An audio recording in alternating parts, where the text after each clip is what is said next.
Guys এই যে জেঠি চলে এসেছে খিচুড়ি করতে। দেখো এবার স্বাদটা তোমাদেরকে বলবো। আর এই যে আমার বোনরা দিদিরা সব কাটাকুটি করছে, আর আমি তো পুজোয় ব্যস্ত।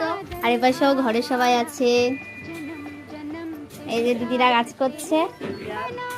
দেখেছো আমাদের রাঁধুনি। তো দেখো খিচুড়ি টকবক টকবক করে ফুটছে। কে ফোন করছে? দাদা। জেঠি। হ্যাঁ জেঠি একটু নাড়াও। কোথায়?